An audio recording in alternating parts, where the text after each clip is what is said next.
appearing on behalf of Miss Soka. You didn't get the benefit of mine. No, Choka. I believe it's Yeah. pronounced Soka. It's Choka.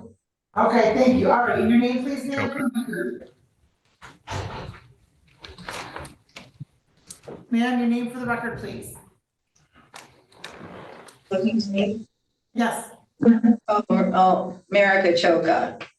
All right, thank you. And so council as to the arraignment. At this time, Judge, we are prepared to waive a formal reading. My client stands mute. We'll read the formal reading, enter plea of not guilty for purposes of the arraignment, and we will schedule this matter for pre-trial on, well, we can do July 24th.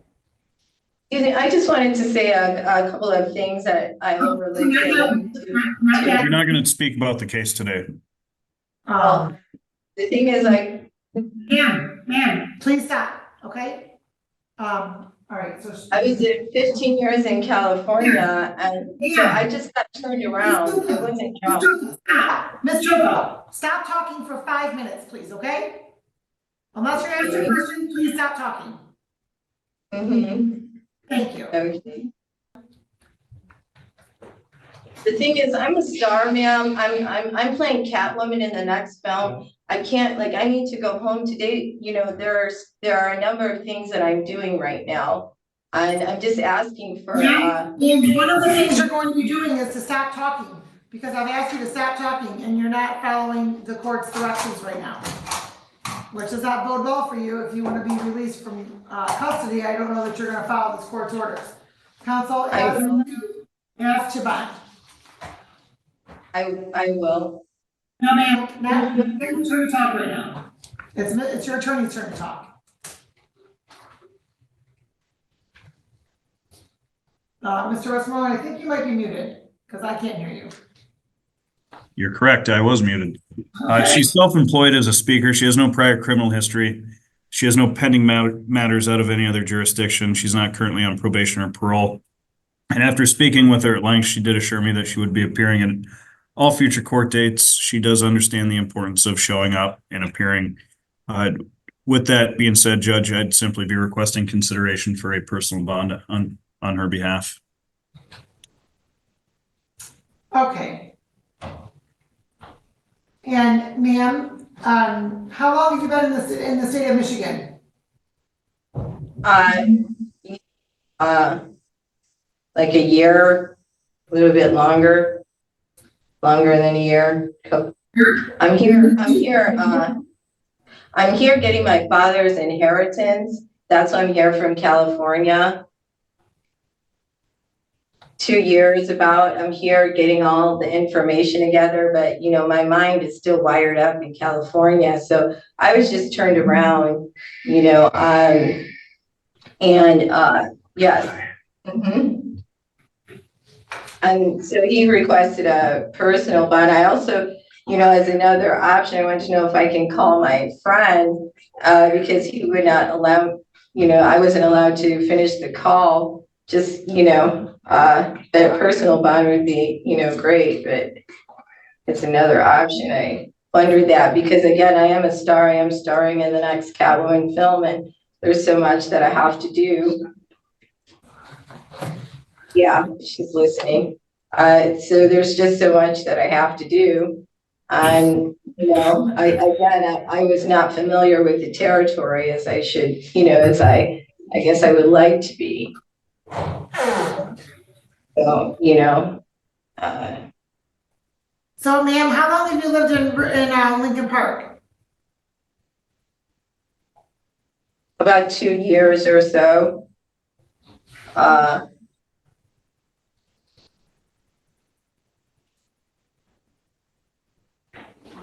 And who do you live there with, ma'am? My husband and I initially lived together, but we are separated right now. So I'm, it's just, you know, by myself, you know, it's my house. Okay, and so you are currently shooting a movie? I'm in the next Catwoman film. When is that scheduled? When is that scheduled to film? 3 months where it should be filming, and there's just so much I have to do to gear up for that, classes that they're having me take, karate, things like that. There's so much that I have to 4 months.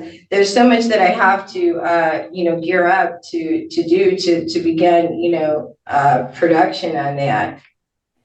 Even if it were out to 4 to 5 months.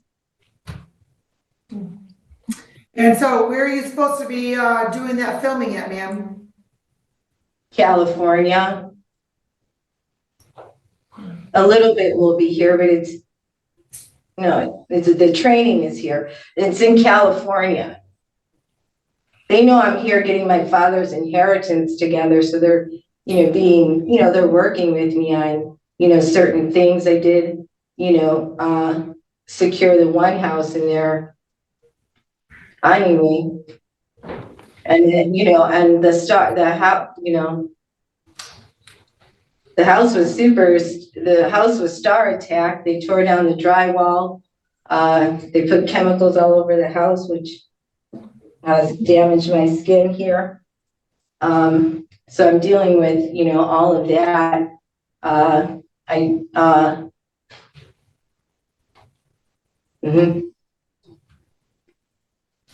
Okay. Yes, and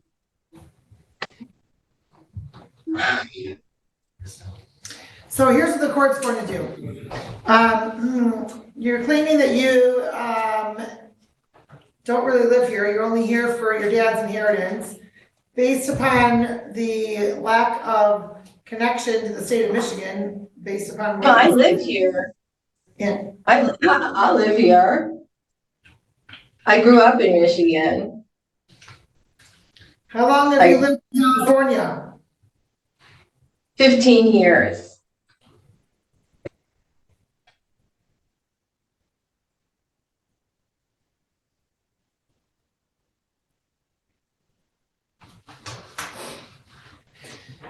And so what happened in Lincoln Park in April, ma'am?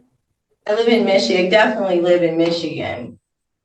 Okay, well, you have charges from April 22nd in Lincoln Park. What happened? What happened? I don't understand. In April, it shows that there was a warrant requested for something that occurred in Lincoln Park for you.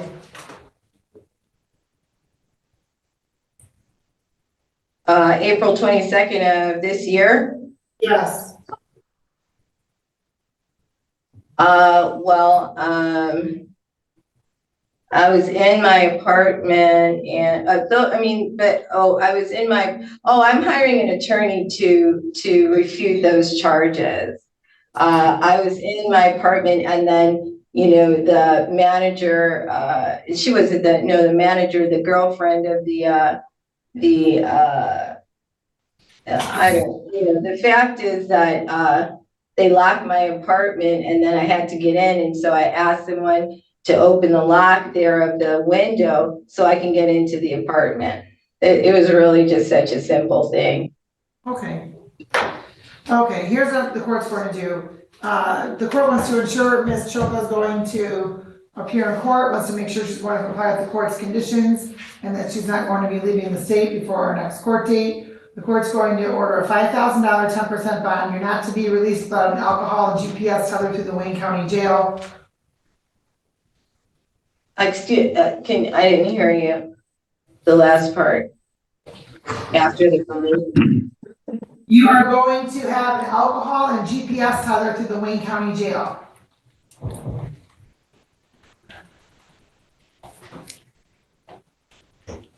You get a copy of your bond conditions, and then we will see you back on July 24th.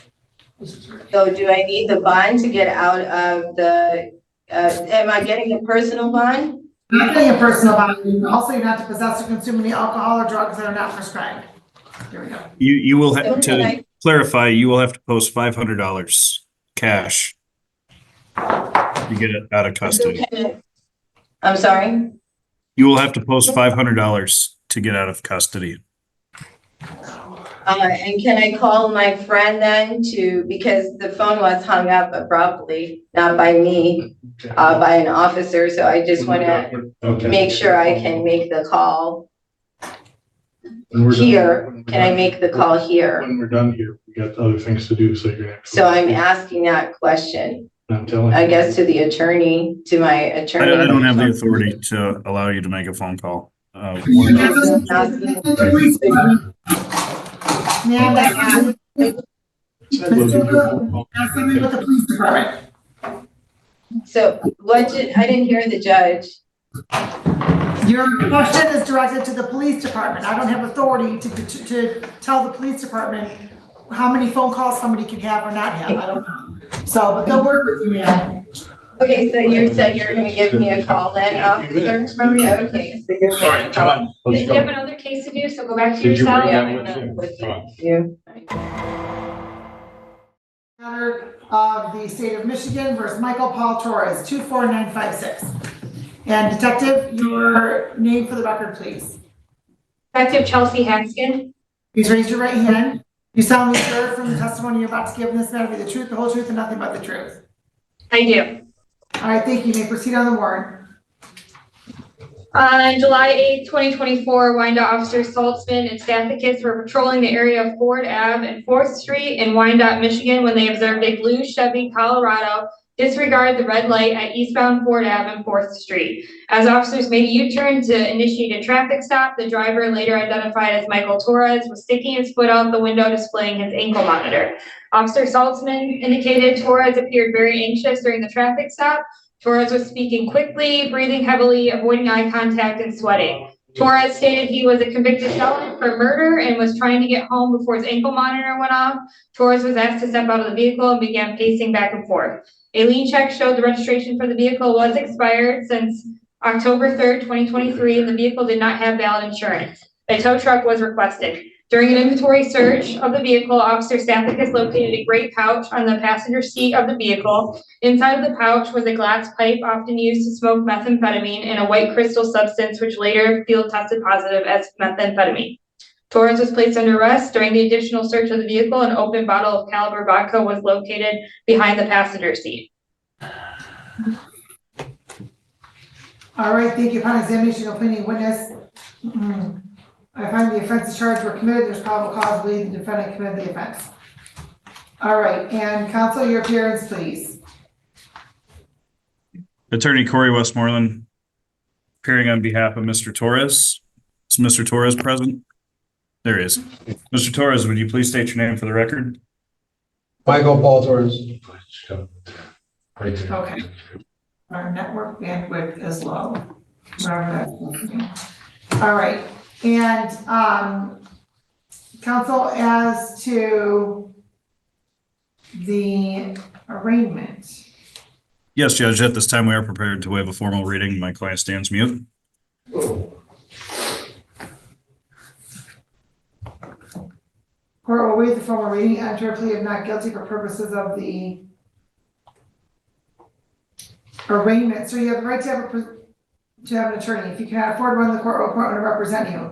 And in fact, you've had an opportunity to speak to an attorney today, correct? Yes. I'm sorry? Yes, Your Honor.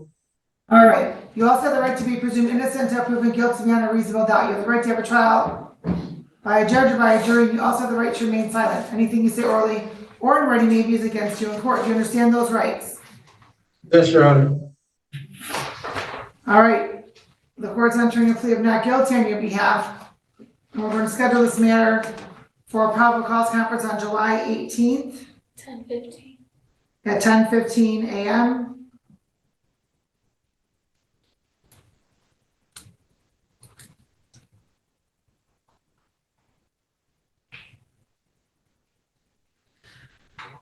All right, and counsel, as to bond. Yes, Your Honor, I would be requesting consideration to have Mr. Torres tethered to a inpatient rehab facility. He currently is out on bond out of the Third Circuit Court. I believe it is a pending drug case as well. He is currently residing in Ecorse. He is gainfully employed at Gold Star Landscaping. And after speaking with him at length this afternoon, he did assure me that he would be appearing at all future court dates. I don't believe he has any history of absconding from any honorable court, and he does understand the importance of making sure he does appear in a timely fashion. I would just ask that all be taken into account when assessing a bond. Mr. Torres, you're currently on parole? Not on parole, sir. I mean, ma'am. I believe he's awaiting sentencing. Is it sentencing, Mr. Torres? Well, my next court date's the 19th. They came in me with a plea deal. More than likely, I'm gonna take that Okay. plea deal. I was waiting to talk to my lawyer. Hold on a moment, sir. You were sentenced to prison in 2003, were you not? Yes, 17 to 30 years. So you, I got out in 2019, ma'am. 2019, you were released. And you weren't placed on parole, you were just released as completing your sentence. What's that? Completed my parole.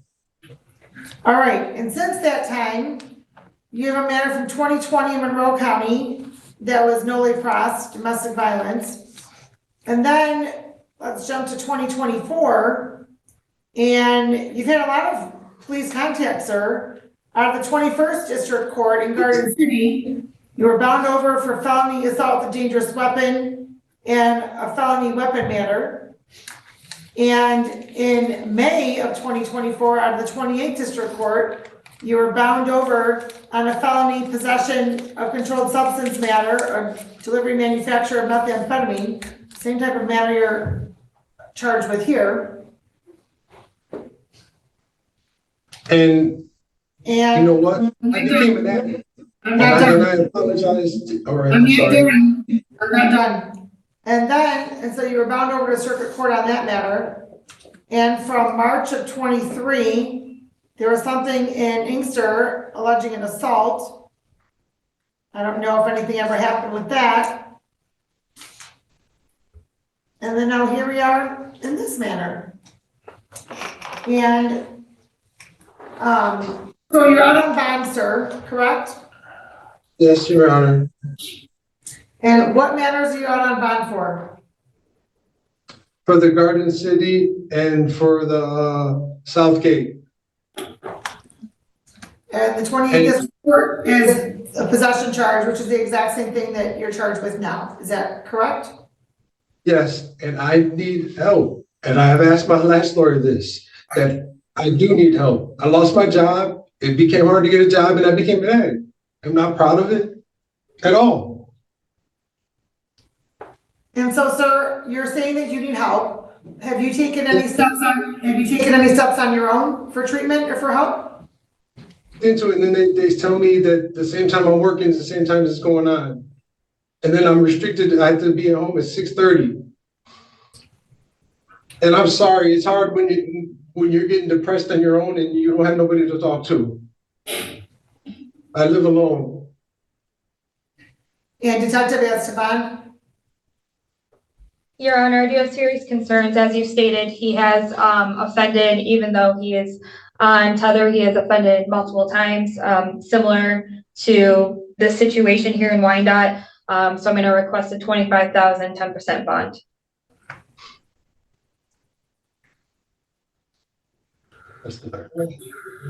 Given Mr. Torres's current charges, the fact that he's currently out on bond in two matters, one of which is the exact same offense that he's charged with in this matter, and he's also charged as a habitual offender fourth offense, the habitual offender fourth offense notice. The court wants to ensure Mr. Torres is going to appear in court and also for the safety of the public in this matter. The court's going to order a $25,000, 10% bond. I'm going to also order, sir, that you can be tethered to treatment upon request.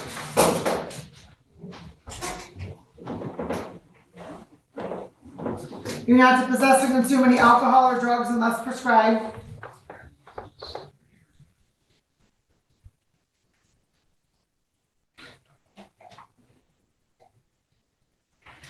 Anything else? Not at this time, Your Honor.